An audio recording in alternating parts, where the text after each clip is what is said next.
let's do this. I'm ready. So if you guys have any tissues, get them because you might need them.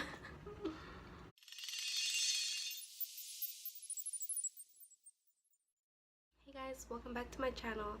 Today I am going to be making another video for you guys. This is going to be a video about me growing up without my parents. They're part of my family now, and I just want to let you guys in. I might get emotional, I might not. Let's do this. I'm ready. So if you guys have any tissues, get them because you might need them.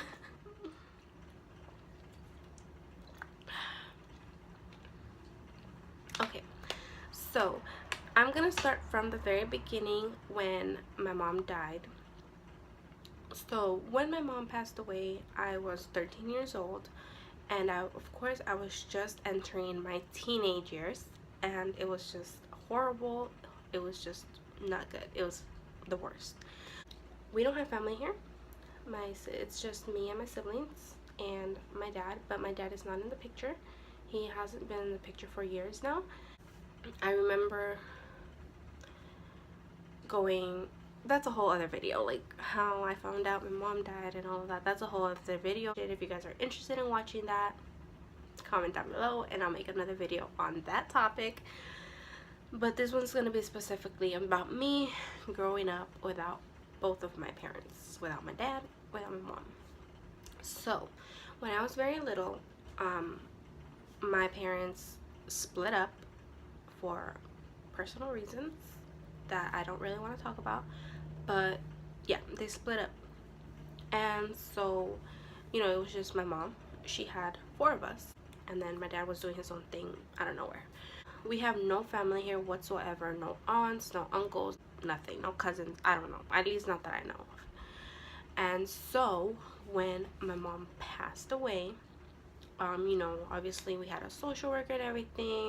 They contacted my dad. They asked if, you know, he was willing to take care of us, because if not, then we were all going to a foster home and yada yada yada. And I'm not gonna say why, but for his own convenience, he took care of us. And you know, I was 13, and it was just, 13 is a weird age. It's just a confusing age. I think I had just gotten my period. It was bad. So basically my dad took care of us. We just lived in the same home. Basically he just paid the rent, he paid the bills, and that's a lot to say because it's a lot. But you know, children, especially when you had just lost your mother, like, you need emotional support. It was just, I never got it. I didn't get it, at least not from my dad. It was hard. I couldn't tell my little sister that my mom died, so he, you know, told me to do it, and you know, I had to. It's not like I'm gonna keep it from her. I couldn't understand the situation. It was hard for me to deal with it. I had to grow up. I had to just take one for the team and grow up. I wasn't thinking about what I needed. I was thinking about what I needed that I had, that I could give to my siblings. Does that make sense? Like, I was thinking about them because they were younger than me, and it's been very, very, very hard for me because although I do have an older brother, he kind of went his own way. He did his own thing. He's doing his own thing, and I'm super proud of him. I'm really happy for him. I'm not complaining. I'm not bashing on him, you know. The only thing is that all the responsibility on myself and my 2 younger siblings, my sister and my brother, all fell on me. Like, it all fell on me. The responsibility of taking care of my siblings, getting them to go to school, to getting my dad to make a doctor appointment for them, getting them to, you know, have clothes and shoes and food. You know, everything fell on me. Growing up without my mom has been the most difficult thing I had ever had to do because she missed out on so much. I was in 8th grade. I was about to graduate, and of course she missed out on that.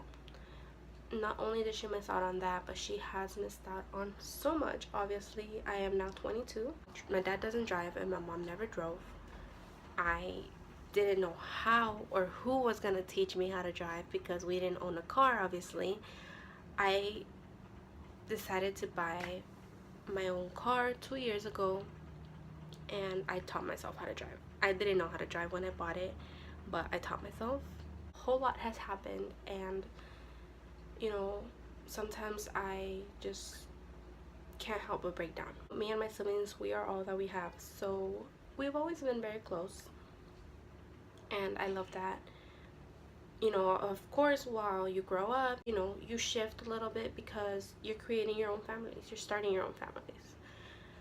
And for me, it's a little bit complicated because I never had normal like teenage years, because you know, I was barely starting my teen years when my mom died, and I had to just basically grow up and take care of my siblings, make sure they were good.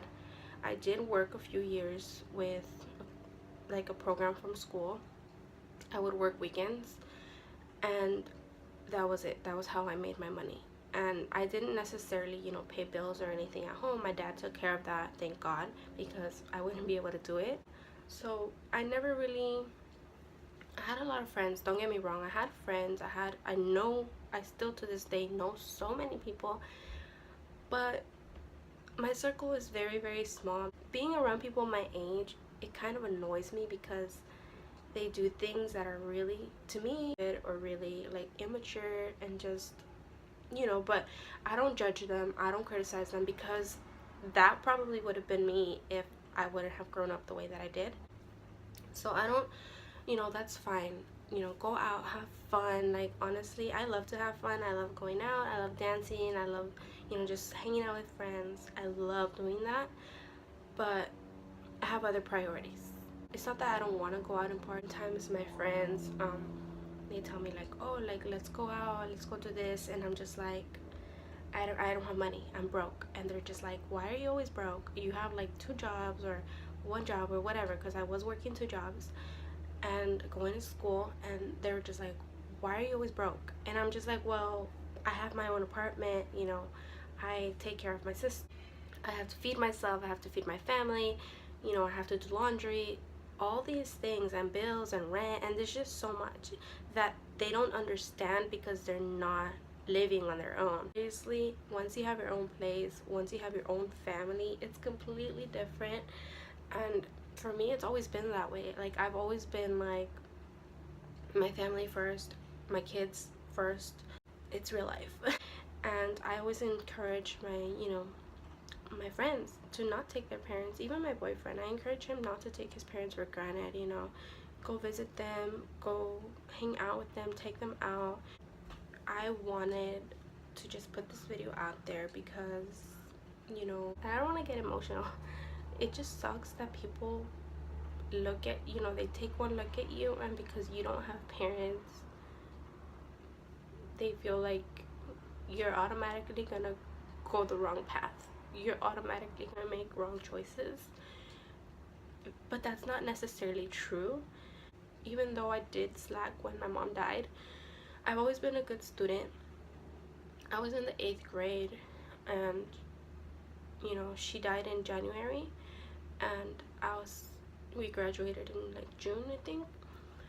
And I did slack. I slacked a lot. My teachers were so concerned about me because, of course, like, my mom had just died, I had just gone through this trauma, and even before she died, I had gone through a lot because she was ill, and I saw all that, I witnessed all of that, not being able to help, just really having to grow up before I had to, you know, before I should have to.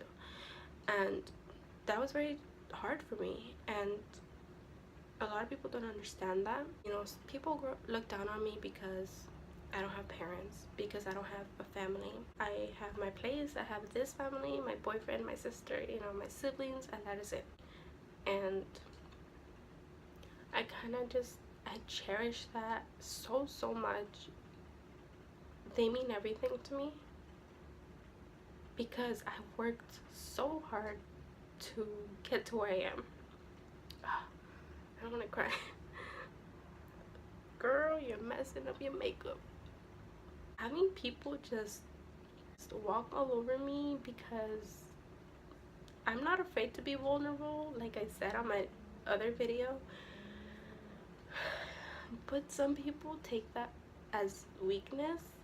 People think that because you cry or because you open up and you talk about what's hurting you and you talk about what's bothering you. I'm open, you know. If I'm hurt, then I'm hurt. I'm human. Like, that's perfectly fine. That's perfectly normal. I'm not gonna shame on myself because I'm sad or because I'm feeling a certain way. I'm very, very happy, but I'm not happy all day, every day. Like, I have my moments where I just break down, and that's fine.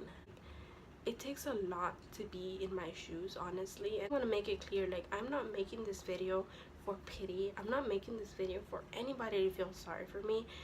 I just want to put it out there that you just never know what somebody has gone through. I worked so hard to get to where I am that I'm not just gonna let somebody come and break my family. Growing up without parents, people will walk all over you.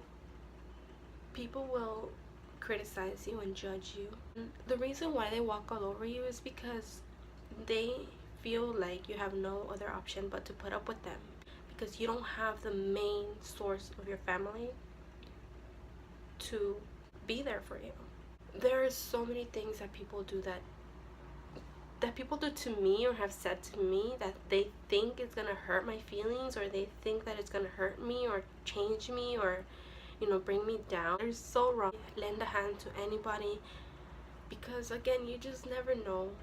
You know, a homeless people straight off the bat just see a homeless and they assume that he's homeless because he's a drug addict. That might not necessarily be true. Maybe he lost his job and it was not fair to him. Maybe he was an alcoholic and he's trying to better himself. But no, everybody just looks at right away that they're a drug addict, and that is why they're in the street. That was their choice. You really think, you really mentally, like, honestly, sit there and do you really think someone, anybody, just wants to live on the street and starve? That is nobody's choice. That is nobody's choice. Yes, maybe they went the wrong path, they hung out with the wrong people at the wrong time of their life, and they made dumb decisions. Who are you to say that they will always be there because that's what they want? Honestly, growing up without my parents has been very, very hard. It's been the hardest thing I've ever had to do. It's never been about me. It's always been about my brother and my sister. What could I do to protect them? What could I do to bring them up? Always my family first. They're doing well, and it makes me happy because they're very independent. Even though I took care of them when I couldn't even take care of myself. When I needed somebody to take care of me, I had no time to feel sorry for myself because they needed me. Because I had to be their support system. You guys don't know how hard it was for me to get my little brother to graduate high school. Unless you have a teenage child that you're raising, it is freaking hard. Lucky for me, my sister is very grateful for everything as well. She's not rebellious, understands that sometimes I just can't give her everything. Sometimes I can't even give myself that because I have other priorities. I always have food, you know, whether it's eggs and beans or rice and beans or whatever, but we have something. And we always, you know, have clothes on our back. We have a roof over our heads, and that is the most important to us. And we have each other, of course. That's number one. I would do anything for my family. And, you know, this is what has been my life. My life has been a roller coaster, and I'm so sorry this video is kind of all over the place. It's just a lot. It's overwhelming and just a lot. It's been a lot, you know. It's been, you know, 9 years, and it hasn't been easy at all. Thank you guys so much for watching. I hope you guys like my video. If you guys like my video, please give me a thumbs up. Don't forget to comment and subscribe. Love you guys.